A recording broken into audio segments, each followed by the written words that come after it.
pengen interaksi sama teman-teman semuanya, dan di sini aku udah punya beberapa list pertanyaan yang aku kumpulin dari komen di Instagram. Aku nggak tahu di sini udah ready belum nih orang-orang yang tadinya komen di Instagram dan mau ajak aku live. Halo Coach Humphrey, apa kabar? Mau live bareng.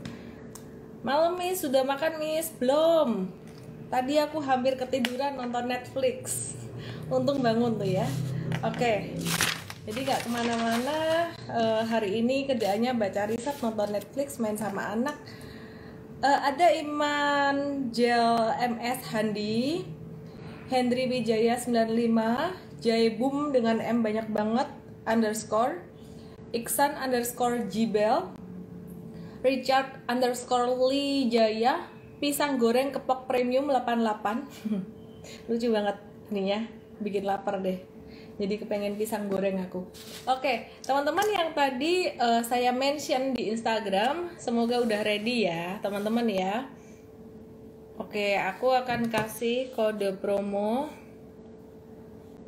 ellendesmay.com _SODV, kode promo SODV 33.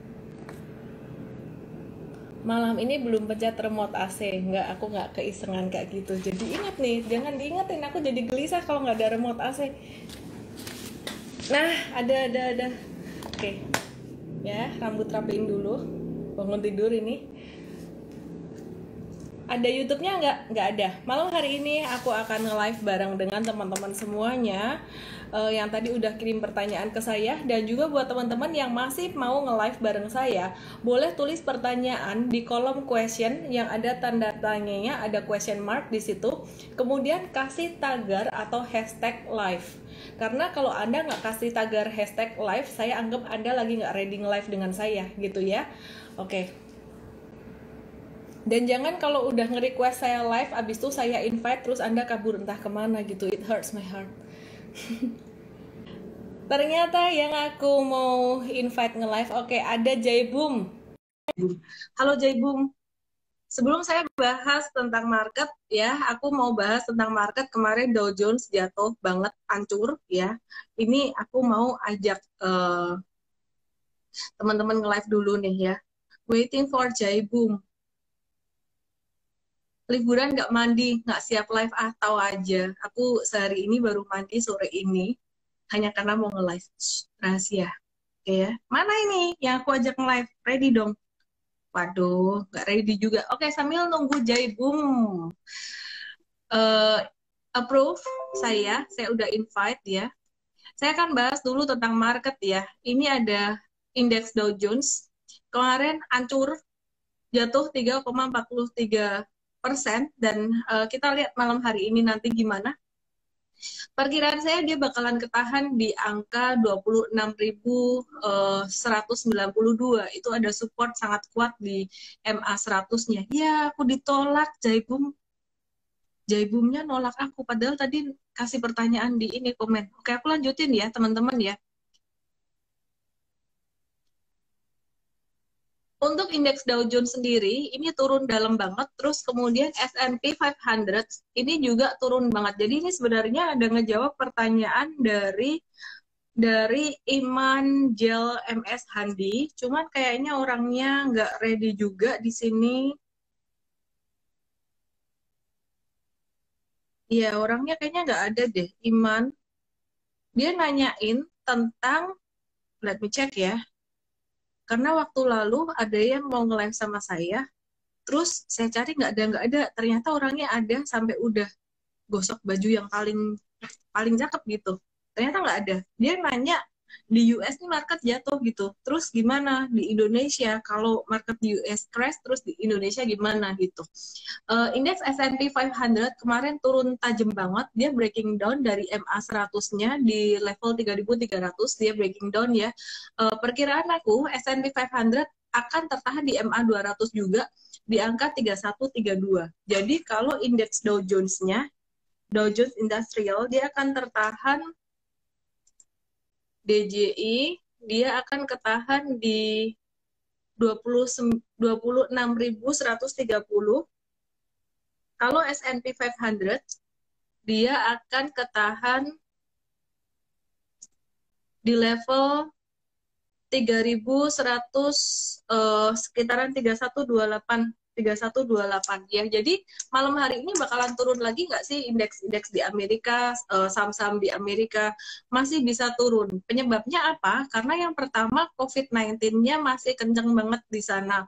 Terus kemudian yang kedua adalah karena mau presidential election ini stimulus nggak keluar-keluar, masih belum keluar gitu. Dan saat ini market itu kayaknya bener-bener haus stimulus banget deh.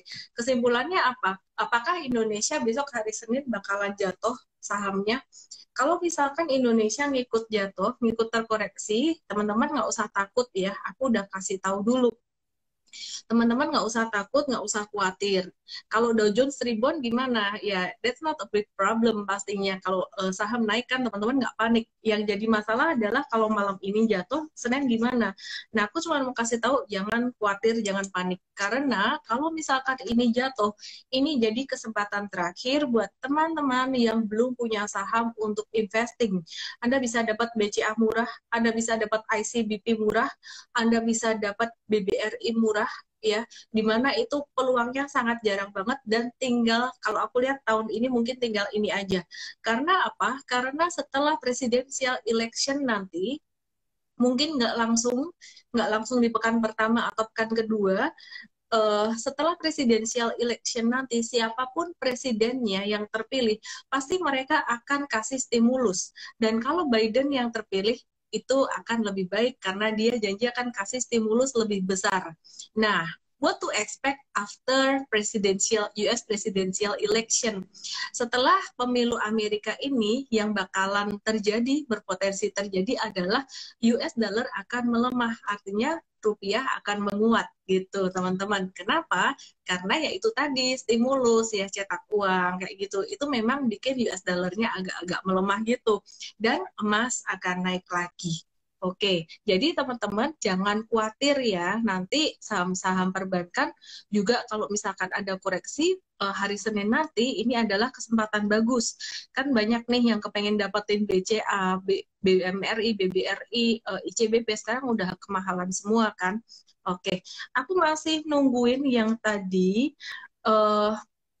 komen di Instagram saya yang ajak nge-live. Kayaknya nggak nongol semua. Yang ajak ke live aku tolong klik request live ya, karena aku cari kok nggak ada semua orangnya. Aku sekali lagi sebut Henry Wijaya 95, Iman Jil MS Shandi, Jaibum, Iksan underscore Jibel, Richard Lijaya, pisang goreng kepok premium 88 bikin lapar banget. Ya ampun. Oke. Barusan ada berita buruk lagi, GGRM labanya turun. Gimana? Aduh, kalau laba turun mah udah diprediksi kali kondisi COVID-19 kayak gini, perusahaan yang labanya naik itu nggak banyak. Kemarin aku ada bahas nih ya, teman-teman ya, ada beberapa perusahaan yang memang laporan keuangan kuartal 3-nya bagus gitu ya, dan labanya naik. Kemarin aku ada bahas, dan besok aku akan ulang lagi ya untuk summary laporan keuangan kuartal 3 besok hari Sabtu. Nah, salah satu yang menarik ya, salah satu yang labanya justru malah membaik adalah TBIG, teman-teman. Jadi kemarin yang aku bahas, yang cuan dan labanya malah naik adalah WIM atau Wismilak Inti Makmur, kemudian Bank BTN, kemudian Sido muncul, dan juga Tower Bersama atau TBIG. Oke, nah ada lagi nggak sih yang lain yang kuartal 3 ini justru malah cuan? Ada dong, tapi kebanyakan memang labanya turun. Jadi kalau GGRM labanya turun ya wajar-wajar aja menurut saya ya. Let me check. Untuk Bank Mandiri sendiri, profitnya pada kuartal 3 ini dia turun dibandingin dengan setahun yang lalu, tahun 2019. Jangan dibandingin 2019 dong, nggak fair gitu. Kok jadi blur sih? Nggak fair kalau dibandingin 2019. Kenapa? Karena tahun 2019 kemarin itu tidak ada COVID-19 gitu ya. Tapi kalau dibandingkan dengan kuartal 2, Bank Mandiri ini, dia labanya naik loh, malah naik 57%. Jadi oke lah, nggak apa-apa. BBNI labanya minus. Gimana tuh BBNI labanya minus? Karena itu tadi ada yang bilang CKPN-nya naik gitu ya. Jadi CKPN itu apa sih? Bentar ya teman-teman ya. Aku riset di dulu komputerku. CKPN itu untuk dana cadangan teman-teman ya. Jadi kalau dana cadangannya dinaikin saat ini artinya mereka sedang berbenah dengan manajemen yang baru. Nah nanti di tahun 2021 itu justru malah akan bagus tuh. Inko jangka panjang bagus tuh ya teman-teman ya. Jadi aku sempat lihat untuk permintaan Inko sendiri dalam 5-10 tahun ke depan bakalan meningkat banget.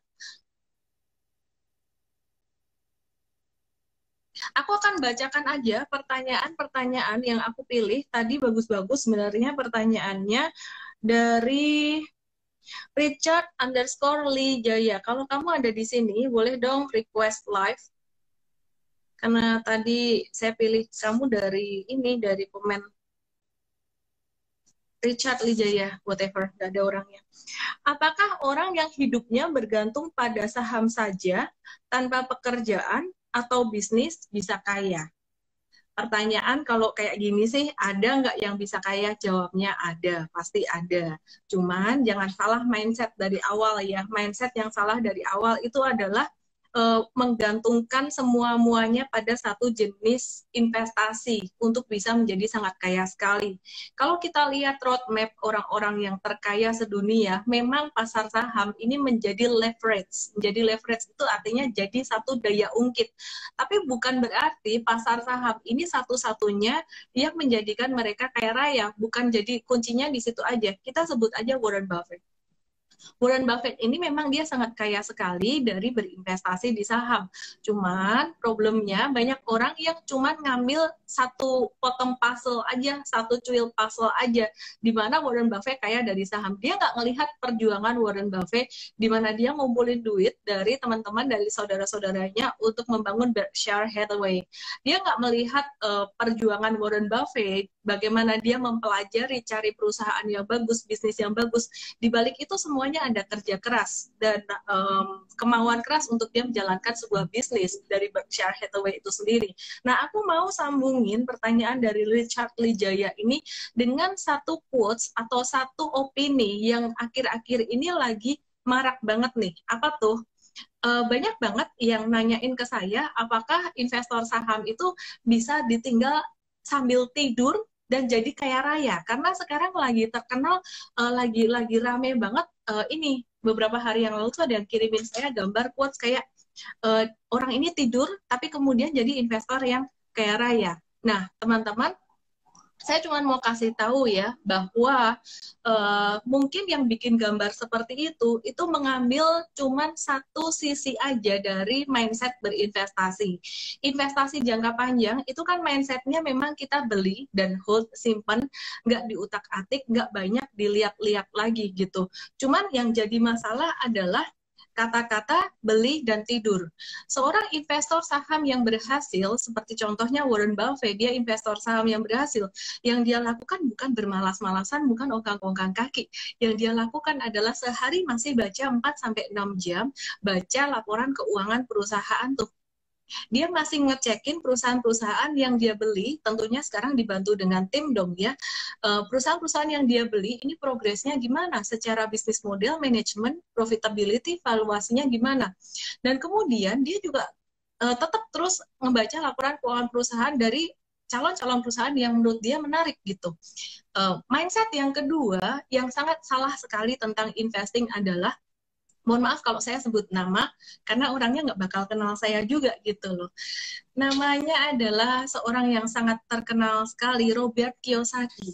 Robert Kiyosaki ini dia memang sangat berhasil, dan saya juga belajar banyak dari beliau. Tapi ada satu prinsip yang beliau ajarkan yang agak-agak nggak relevan dengan kondisi perkembangan zaman saat ini. Di mana beliau mengatakan bahwa orang yang sekolahnya tinggi itu selalu kalah kaya dengan orang yang orang yang nggak sekolah tapi ngerti ilmu, ngerti cara cari duit, istilah kata kayak gitu. Nah, mindset seperti ini tuh bisa misleading. Kenapa? Karena banyak orang yang berpikir bahwa oke deh, aku nggak usah sekolah, aku nggak usah kuliah, aku ikutin aja apa yang dia mau. Padahal salah besar. Dengan kita banyak belajar juga banyak bergaul, intinya buat saya tuh sebenarnya kalau sekolah, going to college, university, itu sebenarnya kita memilih pergaulan. Dengan siapa kita bergaul, disitulah kita menjadi. Jadi saya balik lagi ke investing. Saya nggak mau ngelebar terlalu jauh ke Robert Kiyosaki ya. Jadi balik lagi ke investing. Selain mindset lazy investor, yang pertama. Yang kedua adalah mindset tidak perlu pendidikan. Ya, jadi saya sempat ngebaca juga satu quotes yang dikasih ke saya. Ngomong kayak gini, oh ini investor hebat. Katakanlah dia ini kayak Warren Buffett. Kemudian ada satu quotes kayak gini.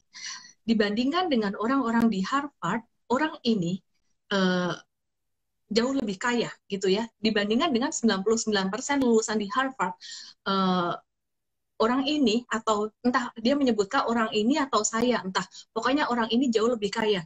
Teman-teman kalau sampai dengar kayak gitu tentang lazy investing, tentang investor nggak perlu pendidikan, itu salah besar.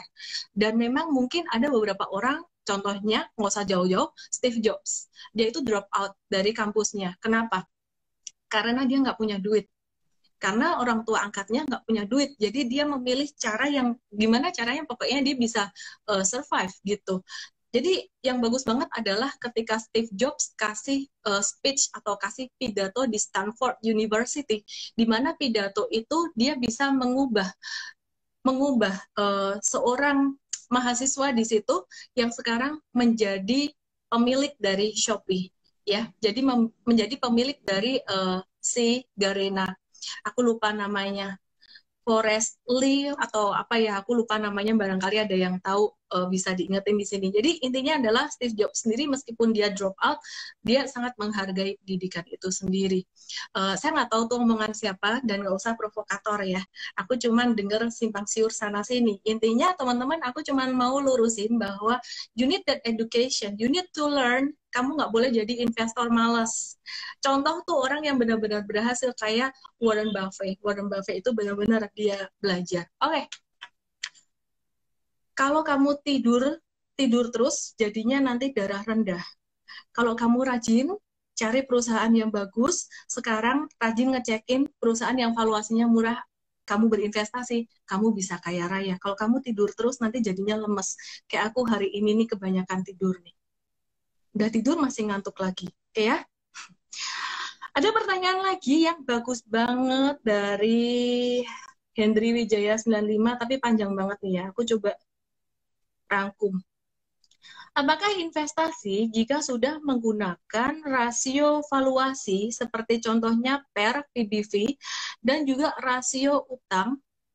Ini ada yang bercandaan nih, saya sengaja DO biar kayak Bill Gates sembarangan. Oke ya, balik lagi, back to the topic. Apakah investasi jika sudah menggunakan rasio valuasi seperti PER, PBV, dan rasio hutang dengan rasio keuangan lainnya, pokoknya semualah. Kalau harganya turun sampai lebih dari 10%, itu harus cut loss nggak sih? Gitu.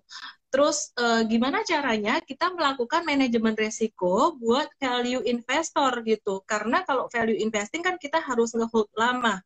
Intinya sih itu yang dia tanyain, pertanyaan pertama itu. Kemudian pertanyaan kedua dari Hendry Wijaya 95 adalah, masih nyambung dengan yang pertama tadi, ketika harga saham jatuh, valuasi murah, apakah kita masuk ya? Padahal kadang-kadang kita kalau udah turun 10% harus cut loss gitu. Oke, teman-teman, jadi semoga Hendry Wijaya 95 nonton ini ya. Jadi ini mindsetnya agak kecampur antara investasi dengan trading. Yang namanya investor, dengerin baik-baik, yang namanya investor jangka panjang, kalau Anda udah dapat sahamnya benar dan valuasinya benar-benar pas terdiskon, itu nggak kenal yang namanya cut loss. Bentar, di gigi aku ada lipstiknya kayaknya. Oke. Udah, I fix it. Ya, jadi investor itu nggak kenal yang namanya cut loss.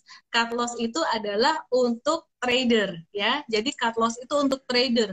pertanyaannya nih ya, kalau investor nggak kenal cut loss, kan Warren Buffett bilang, rule number one, never lose your money. Jadi gimana dong cara meminimalisir resiko buat investor? Kalau nggak boleh cut loss, nanti jangan-jangan udah rugi banyak, nggak boleh cut loss, sahamnya di delisting pula, gitu ya.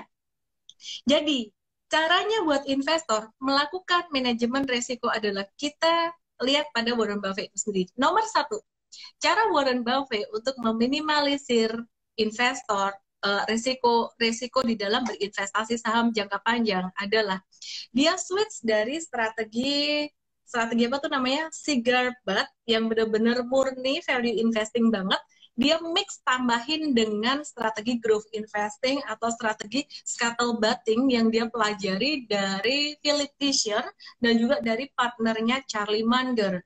Artinya apa? Aku permudah aja. Nomor satu, cara untuk meminimalisir risiko di dalam investasi jangka panjang adalah melihat bisnisnya terlebih dahulu. Lihat bisnis dulu, bisnis dulu, bisnis dulu. Baru kemudian lihat manajemennya, baru kemudian lihat profitabilitas dan terakhir valuasi. Bisnisnya harus yang pasarnya gimana, market share dia besar dibandingkan kompetitornya, dia punya competitive advantage, dia menang bersaing dibanding kompetitornya, nggak perang harga, terus kemudian apalagi ya?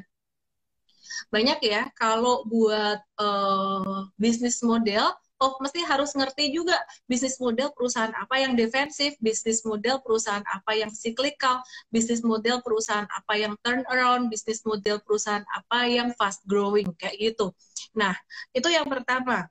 Jadi, lihat dulu bisnis modelnya. Kesimpulannya apa? Kalau bisnis model mengalami perubahan, nah itu adalah alarm pertama buat Warren Buffett, buat dia minimizing risk. Nggak usah nunggu harga saham jatuh, nggak usah nunggu profitability perusahaan jatuh. Dan contoh yang sangat bagus adalah ketika Warren Buffett, dia jualan perusahaan airlines di awal pandemi, bukan nungguin pandemi selesai, gitu ya. Oke, itu yang pertama. Kemudian yang kedua ya, setelah kita bahas tentang bisnisnya, yang kedua tetap harus melihat historical dari perusahaan tersebut. Dia bisa menghasilkan laba secara sustainable nggak perusahaan ini? Selalu saya mencoba untuk melihat historis selama 5 tahun terakhir dari EPS band atau histori dari laba perusahaan, ROE, kemudian net profit margin perusahaan tersebut. Nah, kalau perusahaan tersebut dalam 5 bahkan sampai 10 tahun terakhir, dia bisa menghasilkan keuntungan yang stabil terus-menerus, labanya mungkin nggak usah tinggi-tinggi tapi stabil dan ada peningkatan, itu bagus. Dan itulah dasar dari saya kasih tahu Bapak Ibu lagi tua amat ya. Aku aja nggak mau dipanggil ibu-ibu gitu. Oke, buat teman-teman semuanya, itu tadi dasar di mana saya kasih tahu teman-teman tentang 12 saham. 12 saham ya. Yang pertama apa? BCA, BMRI, BRI, BNI, kemudian yang consumer good ada Kalbe, ICBP, INDF, Unilever, HMSP, Gudang Garam, dan 2 lagi TLKM dan juga Astra International. Dari 12 saham ini Anda nggak akan salah dalam berinvestasi meskipun si TLKM-nya saat ini lelet banget gitu. Jadi itu dasarnya untuk minimizing risk.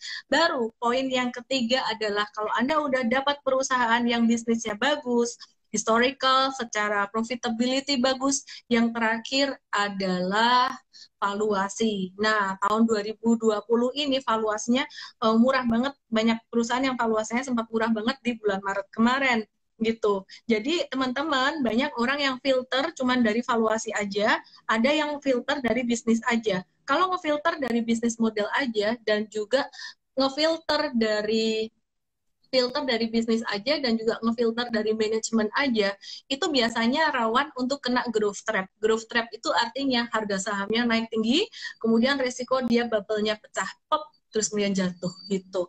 Nah, jadi tetap harus melihat yang ketiga, yaitu valuasi. Permasalahannya adalah banyak orang yang nggak sabar nunggu market terdiskon, nunggu valuasi terdiskon.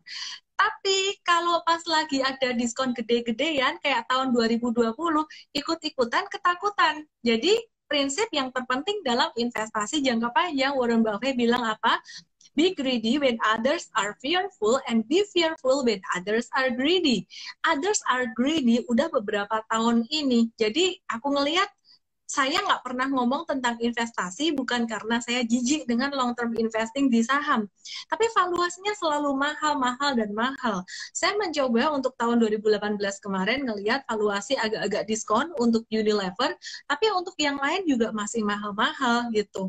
Dan sempat jatuh ya dia cuma 17% doang gitu. Jadi aku ngelihat tahun 2020 ini kemarin valuasi sempat terdiskon banget di bulan Maret kemarin gitu. Dan itu naiknya cepat banget karena apa? Karena US kasih stimulus. Maka dari itu teman-teman, market ini cuma bisa naik sebenarnya karena stimulus doang gitu. Wah, sehat nggak sih itu? Sehat selama pemerintah ini bisa menggerakkan perekonomian. Tetap terus menggerakkan perekonomian baik pemerintah di Amerika maupun di banyak negara gitu teman-teman. Nah, jadi nggak usah terlalu takut juga dengan stimulus gitu. Kesimpulannya adalah aku cuma mau kasih tahu nanti kalau Senin market jatuh teman-teman, ini adalah kesempatan terakhir kamu dapat saham murah karena banyak saham udah naik. Dan sekarang yang blue chip yang 12 aku sebut tadi, yang murah-murah tuh sisa BBNI, GGRM dan TLKM. HMSP sebenarnya secara teknikal dia belum naik, tapi secara fundamental valuasinya agak mahal gitu. Kenapa? Karena laba dia sempat jatuh, jadi pairnya jadi agak mahal. Oke, strategi yang berikutnya, kan tadi aku udah bahas tentang minimizing risk ya.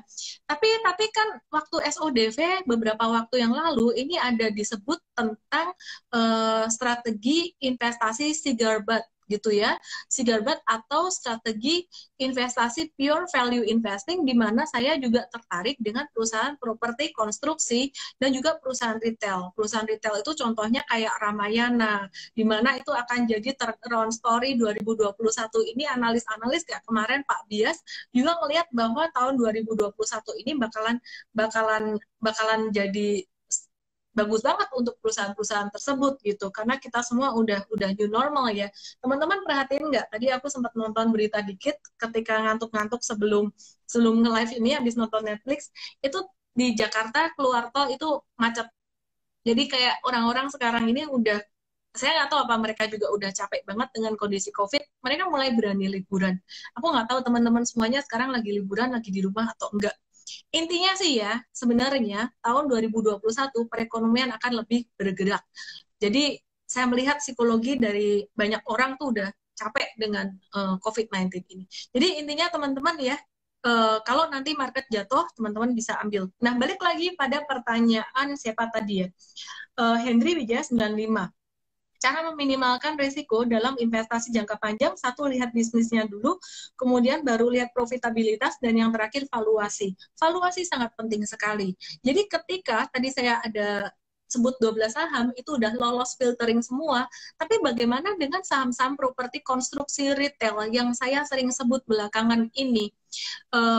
Seperti BSDE, SMRA, Pewon, Asri apalagi, dia utangnya banyak dan nerbitin surat utang lagi kayak gali lubang tutup lubang, tapi valuasinya super murah banget. Nah itu gimana dong? Nah kalau aku perhatikan beberapa perusahaan tersebut yang second liner, properti konstruksi, kemudian retail, ini bukan sebagai saham-saham yang memenuhi portofolio. Jadi setelah Anda pilih beberapa saham dari 12 tadi, baru ditambah yang ini. Nah, disinilah kita meminimalisir resiko. Kesimpulannya, buat investor jangka panjang, cara minimizing risk, satu, lihat bisnis, dua, lihat profitabilitas atau histori perusahaan, yang ketiga, lihat valuasi, dan yang keempat, yang tidak kalah penting adalah manajemen portofolio atau how you design the portfolio. Oke, saya udah lumayan lapar malam hari ini. Aku mau ngecek teman-teman yang aku invite hari ini. Wah, ada Pak Iwan Poncowinoto, ada Pak Hermanto Tanoko. Halo, Pak Hermanto, Jumat kita nge-live ya Pak ya. Pak Iwan Poncowinoto ini yang menggagas reksadana syariah, pasar modal syariah, yang sangat berjasa banget buat Indonesia. Oke, aku berhubung ini teman-teman yang tadi komen itu di Instagram aku kok hilang semua. Aku akan cari orang-orang yang mau nge-live dari kolom pertanyaan yang ada question mark. Amalia Tamrin, perusahaan apa saja yang bisa di-hold untuk jangka 5 tahun ke depan? Catat. Bank BCA, BMRI, BBRI, BBNI. Pilih satu atau dua saja aja. Jangan lebih dari dua. Atau kalau duit Anda banyak banget, boleh-boleh aja. Sebenarnya tergantung seberapa banyak duitnya. Itu aja sih. Yang kedua, tadi aku ada sebut ICBP instead of INDF. Dua-dua oke, tapi aku lebih suka ICBP karena dia lebih terfokus pada consumer good. INDF lebih banyak isi perusahaan komoditasnya, anak perusahaan komoditas. Kemudian yang ketiga, apa ya tadi ya? Yang ketiga ada Kalbe Pharma. Kalbe Pharma ini sebenarnya udah agak mahal, upside-nya juga nggak terlalu gede. Secara teknikal dia udah naik lumayan tuh, udah di resisten. Paling upside-nya kayak 15% aja dalam setahun ya. Kecuali kalau dia nemuin vaksin, wah itu bisa gila tuh. Kemudian Unilever. Unilever ini karakternya dia alon-alon. Orang Jawa bilang alon-alon asal kelakon. Ya, kayak gitu. Karakter dari Unilever sifatnya lebih untuk defensif ya dari portfolio Anda, bukan untuk supaya cuan banyak gitu. Terus kemudian ada gudang garam, HMSP, gudang garam dan HMSP yang sekarang lagi banyak orang galau tentang cukai rokok, percayalah saya. Mereka para perokok tetap akan merokok. Kalau Anda takut ambil HMSP, ya ambil gudang garam. Kenapa? Karena harganya lebih murah, kuantitinya lebih banyak, dan pangsa pasarnya lebih gede. Tapi HMSP pun oke juga secara fundamental. Oke. Kemudian, apa lagi ya? Astra International, meskipun dia dalam ada banyak perusahaan, terutama komoditas, aku nggak gitu suka, tapi nanti penjualan mobil di 2021 ini bakalan meningkat. Dan orang-orang udah nggak nungguin lagi pajak 0%. Terus yang terakhir ada TLKM yang sekarang lagi bikin galau banyak orang. Ya, jadi pendapatan TLKM labanya dari data, penjualan data ini turun, tapi whatever, ini perusahaan juga sangat-sangat dibutuhkan sekali oleh masyarakat banyak. Mungkin ada yang nggak nyaman di TLKM, instead of TLKM, untuk second linernya bisa ambil Tawar Bersama. Tawar Bersama ini kemarin juga laporan keuangannya sangat bagus sekali, malah untung. Tapi Tawar Bersama untuk perusahaan yang naik cepat, bikin portfolio Anda naik cepat, bukan untuk yang defensif. Oke, aku akan coba cek pertanyaan yang lainnya. Pertanyaan yang lainnya, ada nggak sih yang nanyain strategi? Iya, thank you juga yang udah nonton ya, Vilencius Philip 1300. Kemarin tuh sedih banget, kemarin mungkin lagi permulaan liburan, banyak yang di jalan kali ya. Yang nonton dikit, untung aku kemarin nggak lagi lapar. Duit untuk value investing boleh? Nggak sih, aku kalau call, aku lebih ke trading aja. Apalagi sekarang ke depan itu untuk permintaan, untuk bahan bakar dari coal itu banyak beralih ke banyak akan direncanakan untuk beralih ke baterai. Jadi kayak electric vehicle mereka butuh baterai, dan aku lihat Tesla itu mulai mulai mengganti materialnya untuk bikin baterai itu bukan dibanyakin kobalt lagi, tapi dia dibanyakin nikel. Dan dia juga sempat ada obrolan dengan Vail Kanada. Jadi kalau Vail Indonesia tuh Inco, ada Vail Kanada. Tapi entah kenapa dia datang ke Indonesia, ada rencana datang ke Indonesia karena menurut saya sih ya ada dampak juga dari Omnibus Law. Jadi terima kasih itu buat Pak Jokowi, terima kasih buat pemerintah, buat teman-teman yang nonton ini dan sempat ikutan demo. Mohon maaf, saya bukan mau going itu politik, tapi aku cuma mau kasih tahu kamu ini tuh bagus buat perekonomian kita. Jaibum udah join, masih bisa nge-live? Oke, I'm waiting for you. Boleh request live ya. Oke, tapi kayaknya tadi pertanyaannya aku udah bahas tuh. Silahkan request live saya ya. Tadi yang mau nge-live hilang karena aku nggak bisa invite kamu lagi nih. Entah kenapa. Jadi kamu yang request aku, ntar aku approve. Oh ini dia. Iya bener, aku nggak bisa invite kamu. Mohon maaf ya. Jadi silakan request saya ya, Jaibum ya. I will approve.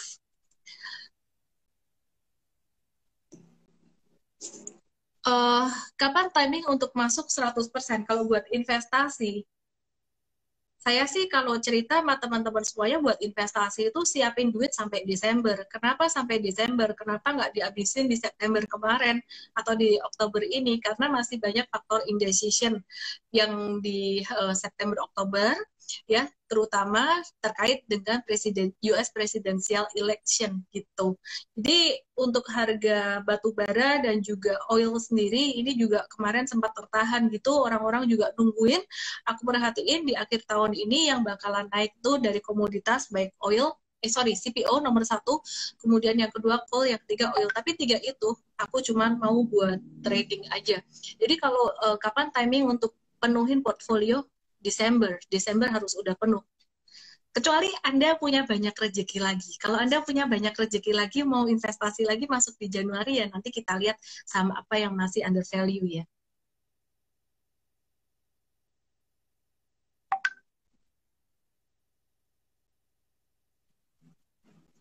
Oke, apa ini? WA-nya bunyi terus. Oke, oh ini dia Jagung. Di-proof loh ya. Ini udah janjian nge-live.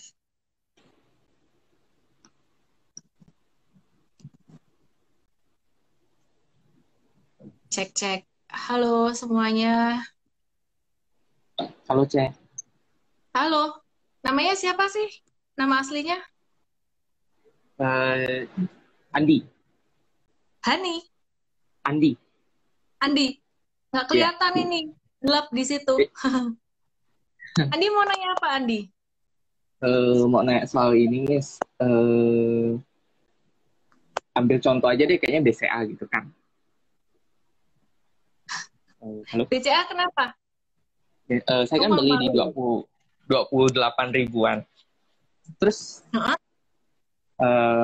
rencana kan nih buat jangka panjang kan, buat intinya nggak bakal dilepas lah. Terus dia kalau misalnya saya mau average, saya mau nambah lagi nih di BCA ini memang harus nunggu turun atau memang saya beli-beli aja gitu. Tapi kalau saya itu tiba-tiba mikir aja kalau misalnya saya beli misalnya sekarang udah 33.000, saya beli lagi nih. Berarti kan rata-rata saya kan berarti naik nih.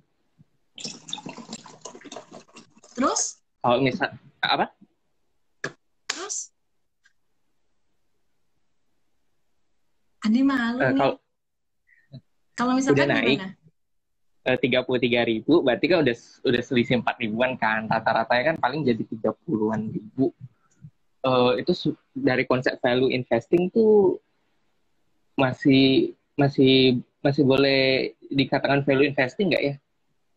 Oke. First of all, Andi, hilang langsung. Waduh, malu banget nih, kayaknya malu-malu tapi pengen nanya gitu. Anyway, thank you. Thank you udah nongol. Oke ya, buat yang lainnya yang aku sempat ajak untuk live tapi belum nongol, langsung aja request live. Oke, BCA. Tadi padahal aku nanyanya belum kelar nih. Ya, dia nanya punya BCA 28.000. Kalau mau beli lagi ntar jadi average-nya lebih mahal gitu. Sebenarnya pertanyaan aku adalah isi saham kamu di portfolio itu apa aja? Investasi itu nggak harus BCA doang gitu loh. Jadi kalau isi saham kamu di portfolio baru BCA doang, kamu bisa pilih saham lain yang valuasinya lagi diskon saat ini. Kamu bisa pilih BNI. Atau kalau kamu mau diversifikasi untuk sektor yang lainnya, meskipun aku nggak bilang ICBP lagi super under value, tapi saat ini ICBP, Indofood CBP itu Indomie ya, sekarang lagi di area yang agak-agak terdiskon di 9.600. Ini pas kena support kuat gitu.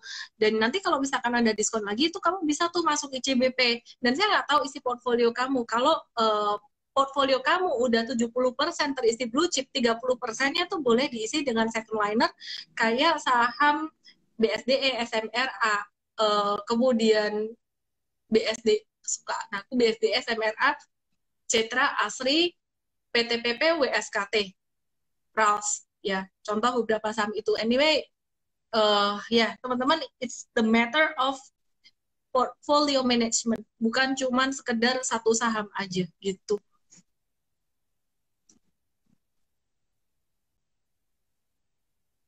Ada lagi yang mau nanya kah? Ada Pak Udi nge-live yuk, aku invite ya, mau nggak ya? Pak Udi ditunggu loh Pak, ditunggu teman-teman netizen. Oke, aku bacain lagi pertanyaan yang lainnya ya. Aku bacain lagi pertanyaan yang lainnya. Menurut dari Iksan Jibel, semoga orangnya kalau ada di sini langsung request live saya. Hari ini aku janjian dengan banyak orang dan pada nggak approve my ini invite live, sedih saya.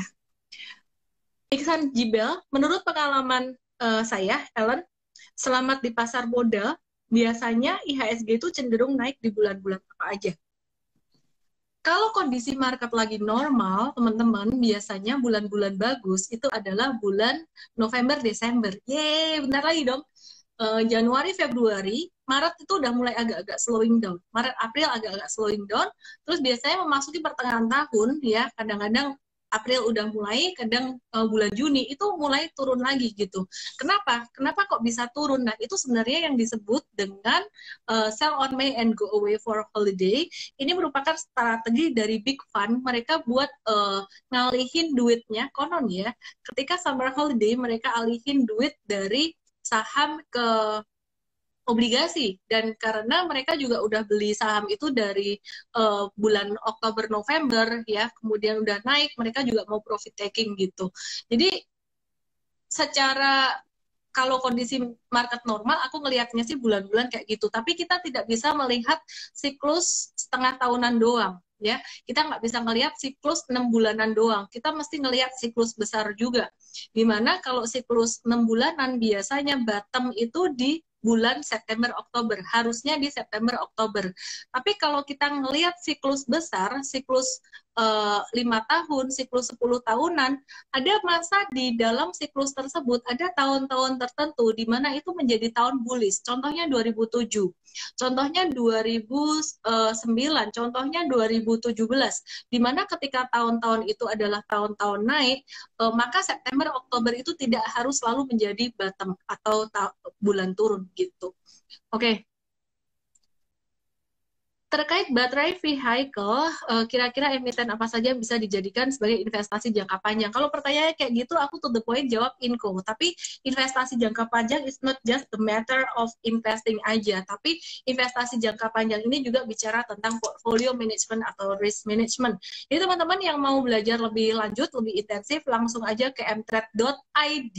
Di situ pencet tombol WhatsApp. Di situ pencet tombol WhatsApp, dan ke depan mtrade juga akan terus memperbaiki fiturnya. Ini udah kita kerjain untuk versi 2-nya. Kayak apa sih versi 2-nya? Ditunggu aja ya gitu. Jadi teman-teman, kita akan buat mtrade jauh lebih baik lagi gitu. Oke. IHSG anjlok, ya udah biarin aja anjlok, nggak apa-apa.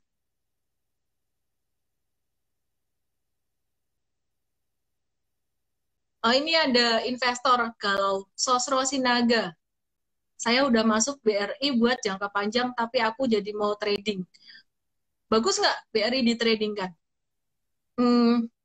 Saya nggak trading BRI. Saat ini saya lagi nggak trading BRI.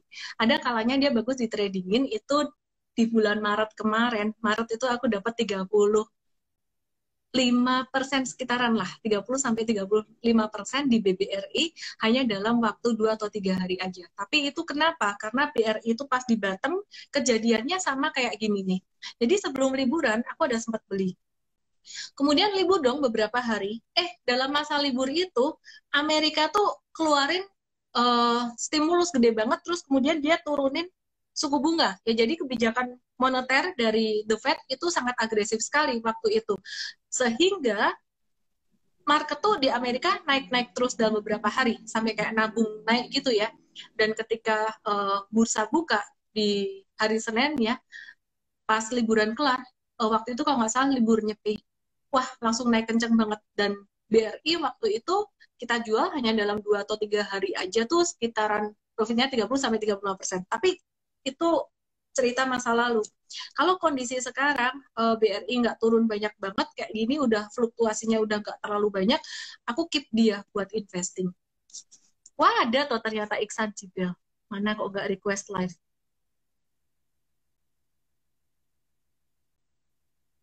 Oh, iya ada pertanyaan bagus, Beranda Agung. Bagaimana investing di emiten yang likuiditasnya kurang tapi valuasinya baik? Selain itu, PD-nya juga banyak invest ke sejumlah perusahaan. Apakah itu baik atau gimana? PD apa ya? PD apa ya? Aku jawab pertanyaan yang pertama aja deh. Investasi di emiten yang likuiditasnya kurang. No, jangan. Trading di saham yang likuiditasnya kurang, Anda bakalan stres, bakalan gampang saham itu tiba-tiba naik, Anda beli jatuh, naik dibeli jatuh. Contoh, nggak usah jauh-jauh, BRIS ini sebenarnya fundamentalnya cukup bagus, tapi likuiditas dia kurang, kayak Kimia Farma dibandingin KB Farma jauh dong. Nah, perusahaan-perusahaan kayak gini ini lebih cocok buat trading. Kalau buat investasi kayak yang aku bilang tadi, aku lagi suka BSDE, SMRA, terus kemudian ASRI, kayak gitu ya. Perusahaan-perusahaan kayak ini, CTRA, untuk investasi dalam rentang waktu sekitaran 6 bulan sampai 1 tahun. Nah, ini juga ada pertimbangannya juga. Saya nggak mau ambil yang likuiditasnya terlalu kecil banget. Kenapa BSDE saya paling suka untuk properti? Karena dia likuiditasnya paling gede, sehingga risiko dari fluktuasinya tuh nggak terlalu signifikan gitu. Jadi itulah teman-teman ya.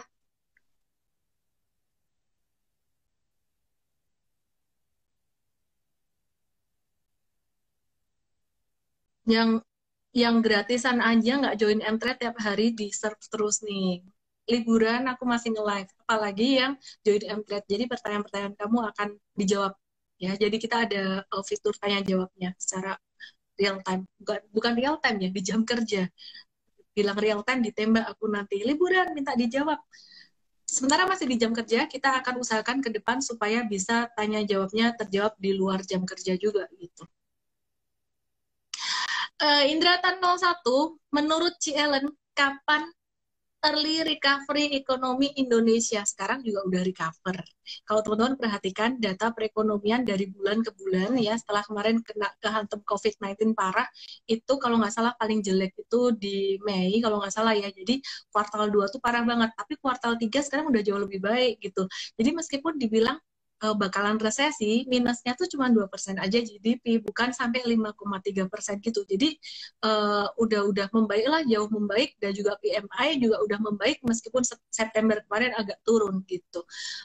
Teman-teman, ngomong-ngomong tentang PMI, aku jadi keinget tentang PMI China yang terus naik. Itu bagus buat sektor, dia kan manufaktur ya, yang keimbas itu adalah salah satunya alat berat. Di Indonesia itu United Tractors bakalan recover dia. Oke, teman-teman, alarmnya udah bunyi, aku mau makan, aku mau dinner sih. Jadi malam hari ini nggak sampai jam 8, nggak apa-apa ya teman-teman ya, karena hari ini udah padat banget wrap up jawab-jawab pertanyaannya. Aku mau kasih giveaway buat teman-teman semuanya. Yang mau dapat Mtrade gratis 15 hari, langsung aja jawab pertanyaan ini buat 10 pemenang. Pemenangnya langsung DM saya dengan kode EMT15, nama, email, dan HP. Aku tadi bilang, apa ya, kebiasaan Warren Buffett. Ya, dia itu masih rajin banget. Bahkan di usianya yang udah kepala 80-an sekian, dia tuh sama sekali nggak pikun. Sehat, dan dia bahagia. Dia tidak terikat dengan uang, masih hidup sederhana. Dan dia juga nggak malas-malasan. Meskipun dia udah kaya raya, jadi paling kaya sedunia, dia nggak ongkang-ongkang kaki, dia nggak tidur-tiduran, dan dia masih respect people, high educated people, di mana dia hire orang-orang educated juga. Kebiasaan Warren Buffett yang dia lakukan tiap hari, apa tuh? Apa tuh kebiasaan Warren Buffett? Baca buku? Enggak, bukan buku. Baca apa ya? Ya tuh, Sharon Agustin, baca financial statement perusahaan. Apalagi tuh, tadi ada yang nyerempet dikit. Fanny_Tans, baca 4-6 jam sehari, kan dia juga ngomong baca apa. Bagus, oke. Teguh SH27, baca laporan keuangan. Oke. Andra_79, rajin untuk baca laporan keuangan. Ki Andi, baca financial statement. Bambang Marisa, oke, good. Terus kemudian, ya, Fanny Tans, kamu udah menang. Kamu ngomong baca 4-6 jam, itu benar. Bubble Melodies, baca sama 4-6 jam, oke. Terus kemudian JG Info Property, kemudian Dayu 35, 15, kemudian Harohimah. Oke ya, baca laporan keuangan. Jadi teman-teman, sebagai closing statement aku malam hari ini, kalau mau jadi kaya raya, yang rajin. Kalau mau jadi kaya raya, jangan ngimpi tidur-tiduran, apalagi nggak mau sekolah, nggak respect dengan pendidikan, education, bilang nggak usah sekolah, drop out aja kayak Steve Jobs bisa kaya raya, kayak gitu. Kalau mau jadi kaya raya, yang rajin dan value education, ya belajar. Salah satunya melalui MTED dong. Oke, jadi kalau kamu mau langsung instan jadi kaya, yang instan jadi kaya ini mulai agak-agak ngaco nih saya ya, karena lapar nih ya. Yang instan kaya adalah antara anak sultan, ponaan sultan, atau jadi istri sultan, gitu ya. Oke, saya Ellen May. Thank you buat semuanya yang sudah menemani saya malam hari ini. Happy long weekend and happy holiday. Salam profit. Bye-bye.